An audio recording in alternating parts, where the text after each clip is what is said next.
გავაგზავნოთ საუბარი გიორგი ტუმასიანთან, ჯერ საქართველოს წარმომადგენელთან. მივესალმები გიორგის, დიდი მადლობა რომ ხართ ჩვენთან ერთად. გამარჯობა.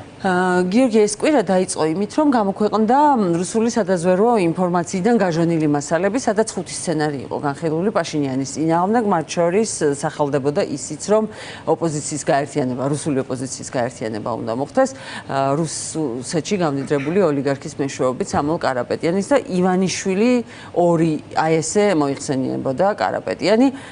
რა შეუძლია ახლა მას გააკეთოს და რუსეთისთვის ეს ერთადერთი სცენარი არ არის, მაგრამ რამდენად არის ერთ-ერთი მთავარი მხარდამჭერი და უпростоრად ფსონი რაზეც უნდა დადოს რუსეთმა დღეს სამარჩევნებში ამისი რეალური გარანტი დღეს კარაპეტიანი.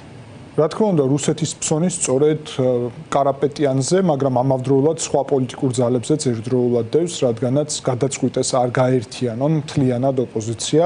იქედან გამომდინარე, რომ წინა ხელისუფლებასთან ნებისმიერი გაერთიანება იქნებოდა აღქმული როგორც ამ წინა ხელისუფლების ნაწილი და აქედან გამომდინარე იქნებოდა ის ნეგატიური განწყობაც, რომელიც საზოგადოებაში არსებობს. ამიტომ წინა ხელისუფლება რობერტ ქოჩარიანის და დაშნაკ ცუცუნის სახით ცალკე გადის, ბლოკი სომხეთი, რომელიც სავარაუდოდ მესამე ადგილზე არის, კიდევ ერთი ოლიგარქი გაგიკ წარუკიანი, რომელსაც ბარიერის გადალახვის შანსი გააჩნია, ასევე ცალკე გადის და ძირითადი მოთამაშე ოპოზიციურ ველზე სწორედ რუსი ოლიგარქი სამվել კარაპეტიანია, რომელსაც აქვს ყველაზე მსხვილი ოპოზიციური ხმების მიღების იმედი და რუსეთის ძირითადი გაცვლა იყო, რომ ჯამში ეს ძალები შეძლებენ ფაშინიანზე მეტის დაგროვებას და ბოლო კვლევები პრინციპში აირაის რაც იყო გვაჩვენებენ, რომ ეს მათ არ გამოსდით, მინიმუმ 65% აქვს პაშინიანი. დაახლოებით და მინიმუმ, თუმცა ის გადაუწყვეტელი ამორჩეველიც მნიშვნელოვანი არის და ამიტომ ბოლომდე რთულია იმის თქმა ზუსტი შედეგები როგორ იქნება, მაგრამ დიდი ალბათობა უმრავლესობის, ისევე როგორც არსებობს ალბათობა საკონსტიტუციო უმრავლესობის, მაგრამ საქმე იმაში არის, რომ ამ ძალებს ერთდროულად ეხმარება ასევე რუსეთი, რომელიც ბოლო კვირაების განმავლობაში და ბოლო დღეების ძალიან სერიოზულ ეკონომიკურ წნეხს ახორციელებს. ის რაც აქამდე იყო არაფორმალურად ბლოკირებული, თან პრინციპში ქართული ოცნების და საქართველოს მიერ, იცით ჩვენ გვისაუბრია ამაზე, რომ პრობლემებს უქმნიდა სომხეთის ყვავილებზე, თევზეულზე, კონიაკზე ექსპორტი. აი სრულიად შემთხვევითი დამთხევა არის, რომ ზუსტად მაგ პროდუქტებზე რუსეთმა ბოლო 3 დღის განმავლობაში შემოიტანა ესეთი არაფორმალური ემბარგო, მთლიანად აკრძალა. ეს რა თქმა უნდა არ ტყავს სომხურ ეკონომიკას, 90%-ზე მეტი სოფლის მეურნეობა გადის რუსეთში.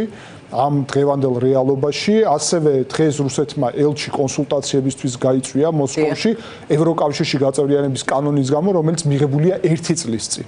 შესაბამისად, ამ წინა საარჩევნო გარემოში რუსეთი ცდილობს ზეწოლას იმისთვის, რომ საკუთარ ესე იგი კანდიდატებს მხარი დაუჭიროს. და პუტინის განცხადებაც რომ ვახსენოთ აქვე, სადაც ის ასტანაში საგანგებოდ დადგა ევრაზიის კავშირის წევრი ლიდერებთან ერთად, ეს შუა აზიის ლიდერები ხომ შემორჩა მას, სხვა მეგობრები თითქმის აღარ ყავს, მაგრამ მათ ერთობლივი წერილი გამოუგზავნეს პაშინიანს, რომ უნდა ჩაატაროს რეფერენდუმი, უნდა ევროკავშირი თუ უნდა ევრაზიის კავშირი. აი ეს შანტაჟი და ეს ზეწოლა რა გავლენას შეიძლება ახდენდეს დღეს წინასაარჩევნო პროცესზე? ეს შანტაჟი მიზნად ისახავს, რომ მართლა გამოიწვიოს ესეთი დისკუსია საზოგადოებაში ევროპა თუ ევრაზიული კავშირი. ევრაზიული კავშირი არის დღევანდელი რეალობა. შესაბამისად, ეკონომიკა მნიშვნელოვნად დამოკიდებულია ამაზე და ბიზნესმენებს კავშირები გააჩნიათ. ევროინტეგრაცია არის მაინც ამ მომენტისთვის არახელშესახები, მით უმეტეს საქართველოში არსებული რეალობის ფონზე, რადგანაც ფაშინიანმა არაერთხელ თქვა თბილისიდანაც, რომ საქართველოზე არის დამოკიდებული სომხეთის ევროინტეგრაცია და ქართული ოცნება ყველაფერს ცდილობს, რომ ეს პროცესი წინ არ მიდიოდეს არც საქართველოსთვის და მას შესაბამე არც სომხეთისთვის.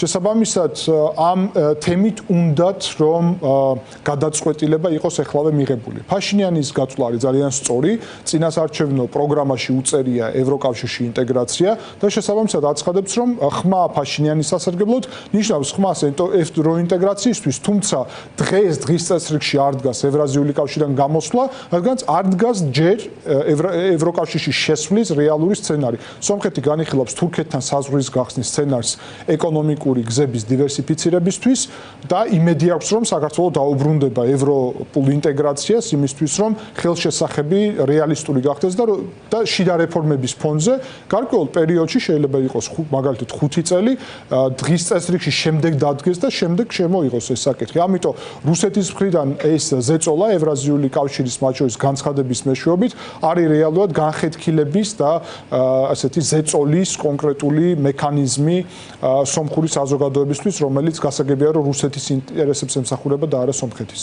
დიახ და აუცილებლად უნდა ვახსენოთ ასევე ის ფაქტი, რომ შეერთებულმა შტატებმა ძალიან ღიად ტრამპმა პირდაპირ თქვა, რომ ის მხარს უჭერს ნიკოლ პაშინიანს, რომ მისი სტრატეგიული პარტნიორი და საყრდენი რეგიონში იქნება სომხეთი. მანამდე ვიცით ვენსის ვიზიტი და რუბიოს ჩასვლაც, ხომ? ეს თავიდან ბოლომდე იყო წინასაარჩევნო პროცესთან დაკავშირებული, იმიტომ რომ აეროპორტში მივიდა და რეალურად ერთხელ უკვე გაფორმებული სტრატეგიული ქარტია კიდევ თავიდან გააცოცხლეს, ასე ვთქვათ და აშკარად ეს იყო გზავნილი პუტინისთვის, რომ დიახაც აქ არის სტრატეგიული ამერიკული ინტერესი. დღევანდელი ვითარებიდან გამომდინარე, რა საზოგადოებრივი განწყობებიც არის.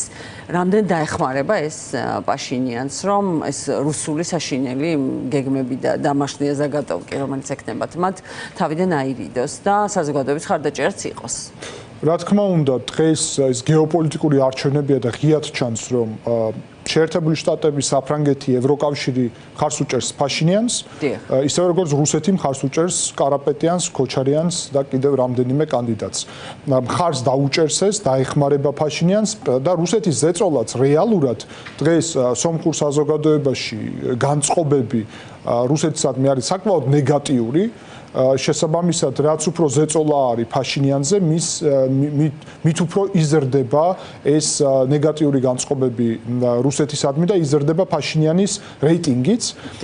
აქედან გამომდინარე, უნდა ვთქვათ, რომ რეალურად რუბიოს ჩასვლასაც ჰქონდა თავისი პოლიტიკური შინაარსი, მაგრამ გარდა ამისა რეგიონში კონფიგურაცია შეიცვალა. ადრე თუ ჩვენ ვიყავით შეერთებული შტატების სტრატეგიული პარტნიორი, ახლა ჯერ სომხეთთან გაფორმდა, მერე აზერბაიჯანთან გაფორმდა, ეხლა სომხეთთან გაფორმდა უკვე ყოვლის მომცველი სტრატეგიული პარტნიორობა რუბიოს ვიზიტის ფარგლებში, თან მათ შორის იშვიათი მეტალების მიწოდების საკითხით სიუნიქის რეგიონიდან სამხედრო დახმარების საკითხი ჩაიდო დოკუმენტში სომხეთთან, რაც საქართველოს არ ჰქონდა ამ მასშტაბით და ასევე ეკონომიკური ინვესტიციები, ანუ სომხეთის მხარდაჭერა სომხეთისადმი სერიოზულად გაიზარდა აი ამ რუბიოს ვიზიტის ფარგლებშიც, მიუხედავად იმისა, რომ ხანმოკლე იყო და ეს კიდევ ერთხელ გვახსენებს, რა შესაძლებლობებს ტოვებთ ხელიდან ჩვენ, რადგანაც ეს არის ასევე აი ამ რეალობაში აღმოჩენაც, რაც უკვე სომხეთს გააჩნია. პლუს ამას, სომხეთზე გამავალი აი ეს ლოგისტიკა,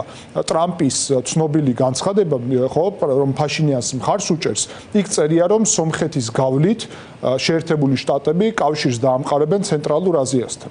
მთელი ის ნარატივი, რომელიც ქართულ ოცნებას ჰქონდა და აი მაკა ბოჭორიშვილს იანვარში ჯერ კიდევ ჰქონდა ნათქვამი, რომ საქართველო უალტერნატიო ხიდი არისო ევროპასა და აზიას შორის, ეს ოცნებას წარმოედგინა როგორც სავაჭრო ინსტრუმენტი საკუთარი ავტორიტარული მმართველობის ლეგიტიმაციის მიზნით და რეალურად ეს არ გამოსდით, რადგან აგერ პრეზიდენტი ტრამპი ამბობს, რომ სომხეთის გავლით მოხდება ეს და ეს კიდევ ერთი დასტურია, რომ ქართული ოცნება პარტიული ინტერესების გამო საქართველოს ეროვნულ ინტერესებს აზიანებს. და ამ პროპაგანდისტულ გზავნილს ცდილობს, რომ თავის მოგვახვიოს და დააჯეროს თავისი ამორჩეველი, იმიტომ რომ არ ვიცი ან მათაც თუ ჯერათ ან არ ჯერათ ყოველ შემთხვევაში, რომ თითქოს რაღაცა გეოპოლიტიკური ახალი შესაძლებლობები აქვს, რომელსაც ხელიდან არ გაუშვებენ. მაგრამ სომხეთი და საფრთხეების თემა რომ გავაგრძელოთ, რაც შეეხება ენერგომომარაგებას, აქაც პუტინმა უთხრა, რომ პრობლემები შეექმნება და თუ გავითვალისწინებთ იმას, რომ 85% გაზმომარაგების არის რუსეთიდან, ეს სერიოზული გამოწვევა პაშინიანისთვის.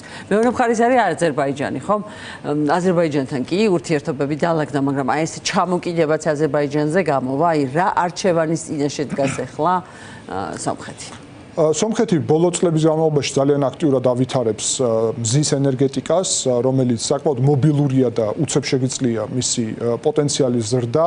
ამავდროულად ატომურ ელექტროსადგურზე არის თან მოდულურზე, რომელიც შქარა შეიძლება აშენდეს ამერიკასთან შეთანხმება, თუმცა ცხადია გაზის ჩანაცვლება ესე უცებ ვერ მოხდება. ამ მიზნებიდან გამომდინარე ერთია რომ შეიძლება ირანთან შეთანხმება და აქ შეერთებული შტატების გამონაკლისის საჭიროება იქნება იმ ვითარებიდან გამომდინარე ვიცით რადგანაც სხვა ალტერნატივა შემცირებულია ირანის გავლით შეიძლება თურქმენული გაზის მიღება ეს პრაქტიკა სომხეთს ჰქონდა swap კონტრაქტების მეშვეობით და რა თქმა უნდა აზერბაიჯანი ამ შემთხვევაში თუ ექსტრემალურად ჩაკეტავს რუსეთი შეიძლება შეთანხმდეს რომ გარკვეული უცებ მანქანებით მოხდეს დროებითი მიწოდება ანუ ესეთი კრიზისული სანამ პირველი გაზსადენი აშენდება ზოგადად ტრიპის პროექტის ფარგლებში გაზსადენის მშენებლობა იგეგმება ნავთობსადენისაც სომხეთის გავლით ესე იგი პაშინიანმა თქვა ჩვენ გვექნება ჩვენი გაზსადენი და შესაბამისად როგორც საქართველოს იგივე ლოგიკით სომხეთი აქედან მიიღებს უფასო გაზსაც, ფასდაკლებით გაზსაც და შეძლებს გაზის შესყიდვასაც. თან უფრო ფართოც თურქმენული და ყაზახური გაზის იგულისხმება იქ. შესაბამისად, გარკვეულ ვადაში რუსეთზე დამოკიდებულება შემცირდება, თუმცა ერთბაშად თუ ამას გააკეთებს, ეკონომიკური და ენერგეტიკული შოკი შეიძლება იყოს. ვიცი რომ ჩვენი ევროპული პარტნიორები აპირებენ სომხეთის დახმარებას ესეთი ეკონომიკური დარტყმის პირობებში, რადგან ესმით რომ ეს არის ჰიბრიდული ომი პრაქტიკულად სომხეთის წინააღმდეგ რუსეთის მხრიდან რთული იქნება მაგრამ სომხეთს რეალურად ალტერნატივა არ გააჩნია რადგან ნამდვილ სუვერენიტეტს ვიცავთო ამბობს პრემიერი ფაშინიანი და აი შევადაროთ ქართული ოცნების მიერ შემოთავაზებულ სუვერენიტეტსა და სომხეთში არსებულ სუვერენიტეტთან და მათ ბრძოლასთან სუვერენიტეტისთვის. დიახ, წარმოუდგენელია მართლაც ეს იმდენად ძიმე ვითარებაა საქართველოსთვის, რომ ვერც ერთ შავ სიზმარშიც ვერ ვიფიქრებდით და იქ იმ სცენარებშიც კი არ შეიძლება და ეს მომხდარიყოთ 26 მაისს საქართველოს დამოუკიდებლობის დღეს მარკო რუბიო ჩამოდის, მიდის სომხეთში, ერევანში რა თქმა უნდა ეს ძალიან კარგია, რომ სომხეთმა ახლა ლოკომოტივის ფუნქცია უნდა იკისროს, ესე აღმოჩნდა და მე პირდაპირ გულშემატკივრობ ნიკოლ პაშინიანს ერთი კვირის შემდგომ დაგეგმილ არჩევნებში და იმედია ის გადალახავს იმ წინააღმდეგობას, რომელსაც ახლა ცდილობს რომ რუსეთი იქ ადგილზე შექმნას. ვრცელდებოდა ინფორმაცია, რომ რუსები აი რუსული კარუსელებისთვის ემზადებიან და არჩევნებში აი პირდაპირ ჩარევა აქ საქართველოში ხომ გამოცადეს, მაგრამ იქაური სპეცსამსახურები პაშინიანის გულისხმობ. ალბათ შეძლებენ ამის აღკვეთას და მათ რუსეთს წესით უნდა გაუჭირდეს იქ ასე პირდაპირ ჩარევა. ყოველდღიურად აკავებენ ადამიანებს ძლიერი სომხეთიდან რუსი ოლიგარქი სამվել კარაპეტიანის ძალიდან, რომელიც პირდაპირ მოსყიდვაზე არის გადასული და ეს კიდევ ერთხელ გვაჩვენებს, რომ მისი ეს მილიარდები, ჯერ ფაშინიანს აქვს ეჭვი, რომ საერთოდ მისი არ არის ეს მილიარდები და ესე ძალიან საინტერესოა, რომ მას აქვს უბრალოდ დავალება მოსული და ეს მილიარდები რეალურად რუსეთის სპეცსამსახურების ხელშია. ეს გამოცდილებაც უნდა გავიაზროთ.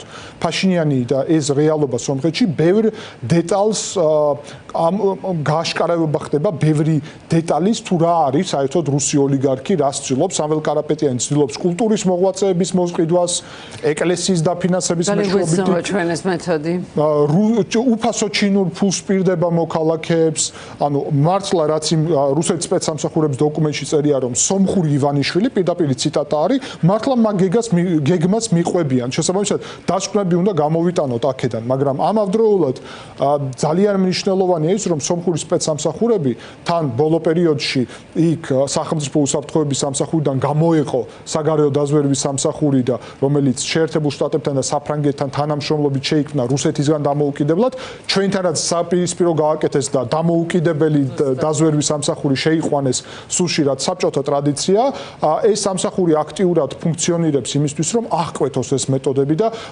როიტერსის სტატია იყო გუშინ რომ 100,000 სომეხის გამოგზავნას აპირებს რუსეთი მათ შორის რუსეთიდან და ასევე არის მცდელობები ჯავახეთიდანაც საქართველოდანაც ორმაგი მოქალაქეების ჩაყვანის ვიცი რომ სერიოზული ძალისხმება იქნება აღკვეთის და თან კანონი აქვს მიღებული რომ ნებისმიერი ქრთამი და ტრანსპორტირების უზრუნველყოფაც კი ქრთამად ითვლება 7 წლამდე პატიმრობას ითვალისწინებს მნიშვნელოვანია მოკლედ ნახოთ როგორ განვითარდება მოვლენები მე იმეც ვიტოვებ რომ ეს ყველა წინააღმდეგობა გადალახული იქნება დიდი მადლობა გიორგი ყველა ველოდებით რა მოხდება 7 ივნისს სომხეთში იმედია ნიკოლ პაშინიანი დასავლურ კურს რეგიონისას შეინარჩუნებს და დაიცავს მათთვისაც და საქართველოსთვისაც. მემშვიდობებით გიორგი